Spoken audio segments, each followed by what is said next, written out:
Assalamualaikum warahmatullahi wabarakatuh. Baiklah, pada video presentasi kali ini, kami akan mempresentasikan hasil rangkuman 3 jurnal yang berkaitan dengan value chain yang pada sebuah perusahaan atau organisasi.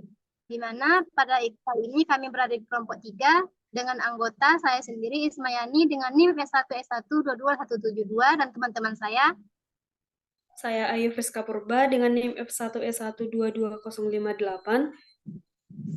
Saya Tia Marcelin dengan NIM F1 S1 22108. Saya Agung Prego dengan NIM F1 S1 22157. Saya Kanaya dengan NIM F1 S1 22161.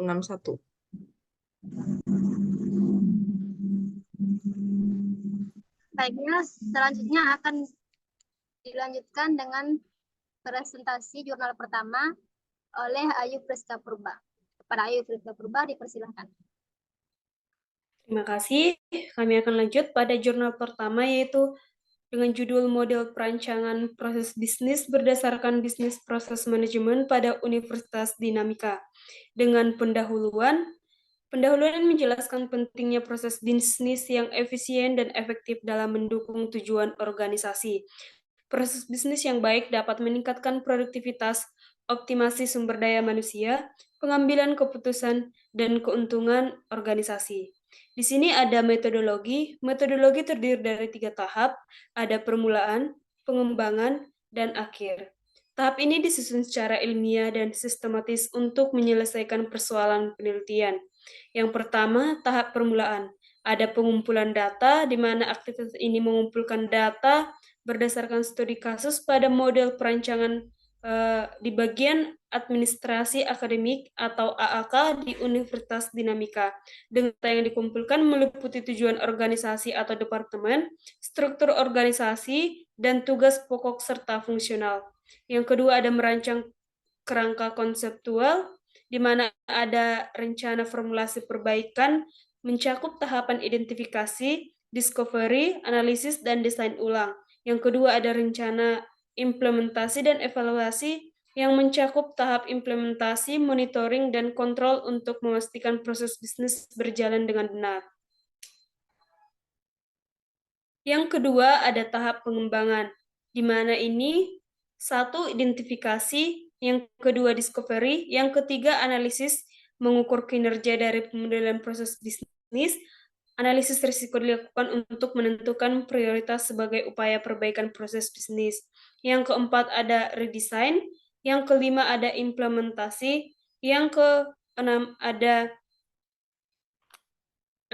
monitoring dan kontrol, yaitu untuk pemantauan dan pengendalian proses bisnis, dan juga ada KPI pada parameter kunci yang terukur untuk memberikan informasi tahap akhir.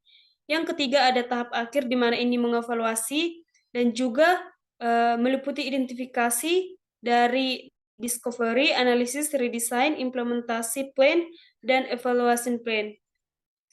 Sekian dari saya kembalikan lagi kepada yang bertugas.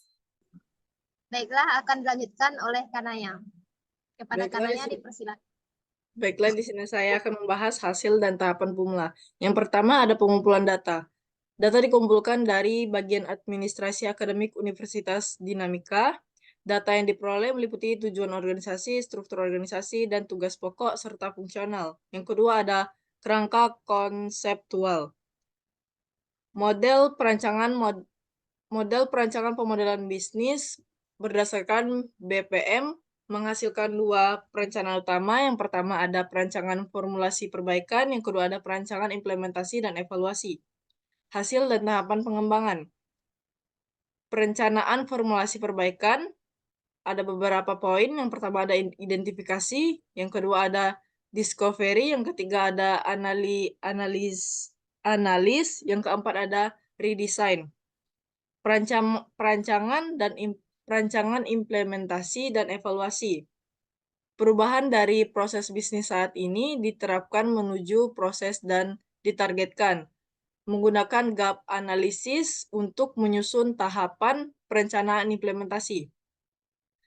Monitoring dan kontrol. Pemantauan dan pengendalian proses bisnis dilakukan berdasarkan key Performance Indicators atau KPI. Yang kedua ada KPI adalah parameter kunci yang terukur untuk memberi informasi dari keberhasilan yang dicapai oleh organisasi. Hasil tahapan akhir. Pada tahapan akhir dari implementasi model perencanaan pemodelan proses bisnis, evaluasi dilakukan terhadap metode dan hubungan antara tahap yang digunakan dalam model tersebut. Yang terakhir ada kesimpulan. Penelitian ini menghasilkan model perencanaan pemodelan proses bisnis pada administrasi akademik Universitas Dinamika dengan menggunakan pendekatan Business Process Management atau BPM. Model ini terdiri dari 2 tahapan utama, yaitu rencana formulasi perbaikan dan rencana implementasi serta evaluasi. Itu saja yang dapat saya presentasikan. Saya kembalikan ke moderator. Baik, terima kasih saya ucapkan kepada Karnia telah mempresentasikan rangkuman jurnal. Dan untuk selanjutnya pada jurnal kedua yaitu ada analisis value chain dalam upaya peningkatan kompetitif Advantage yang akan dijelaskan oleh saya sendiri. Di mana dalam jurnal ini bergerak dalam bidang jasa akomodasi pada sebuah penginapan. Baiklah, pada bagian pendahuluan dijelaskan pada jurnal industri akomodasi khususnya di kota-kota besar seperti Surabaya sangat kompetitif. Penginapan tidak hanya bersaing dengan hotel besar, tetapi juga dengan akomodasi lain yang menawarkan berbagai pilihan kepada wisatawan. Dalam kondisi ini, strategi yang efektif menjadi sangat penting untuk mempertahankan keunggulan kompetitif.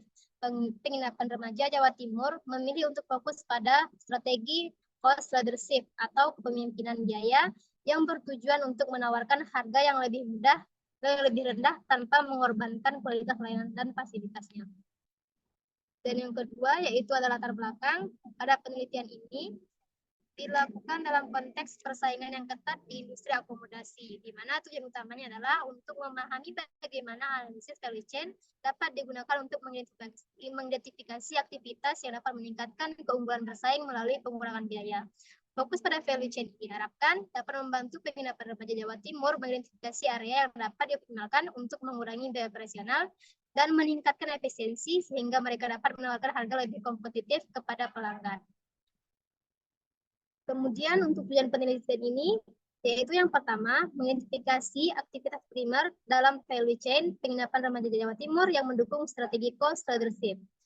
Yang kedua mengidentifikasi cost driver yang signifikan dalam operasional penginapan remaja Jawa Timur. Jadi yang ketiga, menentukan area-area yang dapat dioptimalkan untuk mengurangi biaya dan meningkatkan efisiensi operasional. Selanjutnya akan dilanjutkan oleh teman saya, Tia Marselin. Kepada Tia, dipersilakan. Baik, terima kasih. Selanjutnya saya akan membahas tentang metode penelitian. Penelitian ini menggunakan pendekatan kualitatif dengan metode studi kasus eksploratif. Metode ini dipilih untuk mendapatkan pemahaman mendalam tentang bagaimana value chain dapat dianalisis untuk meningkatkan keunggulan bersaing. Data dikumpulkan melalui beberapa teknik, termasuk yang pertama ada wawancara. Dilakukan dengan manajemen dan staf penginapan remaja Jawa Timur untuk memahami aktivitas operasional dan identifikasi cost driver utama. Yang kedua ada observasi, di mana pengamatan langsung terhadap proses operasional untuk melihat bagaimana aktivitas primer dilakukan dan mengidentifikasi potensi pengurangan biaya. Yang ketiga ada dokumentasi, yaitu mengumpulkan dan menganalisis dokumen internal seperti laporan keuangan, catatan operasional, dan prosedur kerja. Yang keempat, ada pendekatan ini memungkinkan peneliti untuk mendapatkan gambaran yang komprehensif tentang operasi penginapan remaja Jawa Timur. Selanjutnya ada proses analisis. Proses analisis value chain melibatkan beberapa langkah penting. Yang pertama, identifikasi aktivitas primer. Yang kedua, evaluasi cost driver. Dan yang ketiga, optimasi aktivitas. Selanjutnya ada hasil penelitian. Penelitian ini menghasilkan beberapa temuan penting terkait dengan value chain dan cost leadership di penginapan remaja Jawa Timur. Yang pertama ada aktivitas primer. Ada inbound logistik, yaitu proses penerimaan dan penyimpanan barang masih dapat ditingkatkan dengan menggunakan sistem inventaris dan yang lebih efisien. Yang kedua ada operation, di mana aktivitas operasional menunjukkan potensi pengurangan biaya melalui peningkatan efisiensi kerja dan pengelolaan sumber daya yang lebih baik. Yang ketiga ada outbound logistik, di mana distribusi dan penginapan layanan kepada pelanggan dapat dioptimalkan dengan sistem manajemen yang lebih baik. Yang keempat ada marketing dan sales.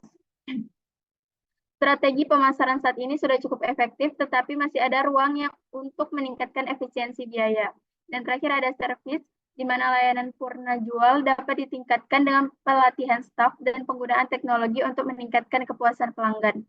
Selanjutnya ada cost driver utama, ada biaya logistik. Identifikasi cost driver utama dalam logistik menunjukkan bahwa biaya dapat dikurangi melalui manajemen inventaris. Yang kedua ada biaya operasional. Analisis operasional menunjukkan bahwa efisiensi dapat ditingkatkan dengan mengurangi waktu tunggu dan memperbaiki alur kerja. Selanjutnya ada biaya pemasaran. Mengoptimalkan strategi pemasaran digital dapat mengurangi biaya pemasaran sambil meningkatkan jangkauan dan efektivitas. Selanjutnya ada rekomendasi optimalisasi, implementasi teknologi dan pelatihan staf, dan terakhir ada strategi pemasaran digital.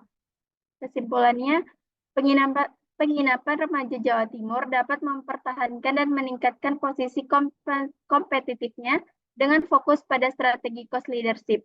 Analisis value chain menunjukkan bahwa terdapat peluang signifikan untuk pengurangan biaya dalam berbagai aktivitas primer, terutama dalam bidang logistik dan operasional. Dengan mengidentifikasi dan mengoptimalkan cost driver utama, penginapan dapat menawarkan harga yang lebih rendah kepada pelanggan tanpa mengorbankan kualitas layanan. Strategi ini memungkinkan penginapan remaja Jawa Timur untuk tetap kompetitif di pasar yang sangat kompetitif, khususnya di Surabaya. Saya kembalikan ke moderator. Baik, terima kasih kepada Tia Masnurin yang telah memaparkan rangkuman jurnalnya. Dan yang selanjutnya yaitu ada jurnal ketiga dengan judul Analisis dan Pemodelan Proses Bisnis Bidang Pelayanan Perizinan Menggunakan Business Process Model and Notation atau BPMN yang akan dijelaskan Agung Prayogo. Kepada Agung, dipersilakan. Baik, terima kasih moderator. Untuk jurnal ketiga dengan judul Analisis dan Pemodelan Proses Bisnis Bidang Pelayanan Perizinan Menggunakan Business Process Model and Notation atau BPMN, atau studi pada Dinas Penanaman Modal dan Pelayanan Terpadu Satu Pintu Pemerintah Kota Malang. Untuk bagian pendahuluannya, penelitian ini memberikan solusi terhadap masalah yang ada dengan melakukan pemodelan proses bisnis. Pemodelan proses bisnis yang diperlukan dalam sebuah organisasi karena dapat membantu memahami alur proses, mengidentifikasi masalah, dan menemukan kelemahan proses bisnis yang ada sehingga dapat dikelola dengan baik. Tujuan umum dari penelitian ini adalah untuk menganalisis dan memodelkan proses bisnis saat ini atau as is pada bidang pelayanan perizinan Dinas Penanaman Modal dan Pelayanan Terpadu Satu Pintu Pemerintah Kota Malang. Kemudian di sini ada landasan kepustakaan, yaitu ada 7. Yang pertama ada proses bisnis, yang kedua ada manajemen proses bisnis, yang ketiga ada value chain for service, yang keempat ada konsep abstraksi, yang kelima ada RACI chart, yang keenam ada business process modeling notation atau BPMN, yang ketujuh ada BIZAGI. Kemudian yang ketiga ada metodologi penelitian. Penelitian ini merupakan deskripsi dari kuantitatif dan kualitatif yang dilakukan dalam beberapa tahap, yaitu dengan studi literatur, pengumpulan data atau observasi, wawancara, dan dokumen pendukung, identifikasi proses bisnis, pemodelan proses bisnis, simulasi proses bisnis, dan pengambilan kesimpulan serta saran. Pengumpulan data ini melibatkan data primer, yaitu wawancara dan observasi, dan data sekunder, yaitu dokumen-dokumen dari bidang pelayanan dan perizinan. Kemudian yang keempat ada identifikasi proses bisnis, di mana identifikasi proses bisnis ini dilakukan berdasarkan hasil wawancara, observasi, dan studi dokumen selama 1 bulan pada bidang pelayanan perizinan. Studi dokumen mengacu pada Peraturan Wali Kota Nomor 6 Tahun 2016. Yang pertama itu ada analisis value chain for service, Di sini bertujuan untuk menentukan nilai yang dapat dihasilkan pada bidang pelayanan perizinan. Yang kedua ada konsep abstraksi vertikal, yaitu berfokus pada layanan perizinan di bidang perizinan Kota Malang. Hasil dari analisis abstraksi vertikal meliputi model fungsional atau functional modeling, model informasi atau informasi modeling, information modeling, yang ketiga ada model organisasi, dan yang terakhir ada model teknologi informasi. Dan yang ketiga itu ada Rachisa chart, yaitu digunakan untuk menggambarkan peran dan tanggung jawab di bidang pelayanan perizinan Kota Malang. Kemudian yang kelima ada pemodelan proses bisnis as is. Pemodelan proses bisnis ini dilakukan menggunakan BPMN dengan Bizagi Modeler, melibatkan unit kerja seperti petugas loket penerimaan, petugas pemrosesan, tim teknis, kepala bidang, kepala dinas, kesekretariatan, dan petugas loket pengambilan. Kemudian yang keenam itu ada simulasi dan validasi proses bisnis. Simulasi dilakukan untuk memvalidasi keakuratan model proses bisnis dan mengidentifikasi area yang memerlukan perbaikan. Simulasi ini dilakukan dengan Bizagi Modeler yang mencakup proses validation, yaitu memastikan alur proses bisnis sudah selesai. Yang kedua ada time analysis, yaitu menghitung waktu yang diperlukan untuk setiap aktivitas. Yang ketiga ada resource analysis, yaitu mengidentifikasi penggunaan sumber daya dalam proses bisnis. Dan yang ketujuh ada kesimpulan dasaran, yaitu pemodelan proses bisnis dengan BPMN membantu memahami alur proses, mengidentifikasi masalah, dan menemukan kelemahan dalam proses bisnis di bidang pelayanan perizinan Kota Malang. Rekomendasi yang diberikan untuk peningkatan efisiensi dan penyusunan SOP yang jelas agar konsistensi dalam pelayanan perizinan dapat terjaga. Terima kasih. Saya kembalikan ke moderator. Baiklah, terima kasih kepada Agung Prego yang telah presentasikan dari rangkuman jurnalnya. Pada kali ini, demikianlah presentasi dari kami kelompok 3 mengenai analisis proses bisnis pada sebuah perusahaan atau organisasi menggunakan value chain. Dan saya mohon maaf apabila ada kesalahan. Semoga dengan adanya presentasi ini dapat memberikan bermanfaat bagi kita bersama. Saya akhiri. Assalamualaikum warahmatullahi wabarakatuh.